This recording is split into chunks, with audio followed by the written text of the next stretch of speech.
अभी आप देख रहे हैं तेलंगाना समाचार।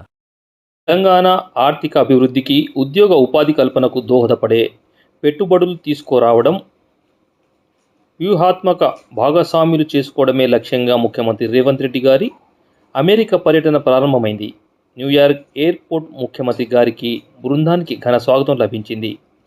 అమెరికాతో పాటు దక్షిణ కొరియాలోనూ వారు పర్యటిస్తారు. కీలకమైన న్యూయార్క్ నగరం నుంచే పెట్టుబడుల సాధన పర్యటన ప్రారంభించడం సముచితంగా భావిస్తున్నాము. ప్రవాస భారతీయులైన ఇక్కడి మన తెలుగు సోదర సోదరిమణులు గుండెల నిండా ప్రేమ, ఆప్యాయతతో మాకు స్వాగతం పలకడానికి విచ్చేశారు. మనందరికీ ఏకం చేసే ఒక కళ తెలంగాణకు మరింత గొప్ప అభివృద్ధి చేసుకోవడం అని ముఖ్యమంత్రి తన సందేశంలో పేర్కొన్నారు.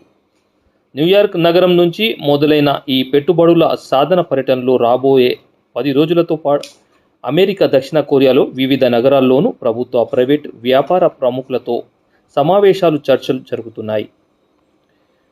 ముఖ్యమంత్రి నాయకత్వంలోని బృందంలో పరిశ్రమలు, ఐటీ శాఖ మంత్రివర్యులు దుద్దిల్ల శ్రీధర్ బాబు గారు, పలువురు ఉన్నత అధికారులు భాగమవుతున్నారు.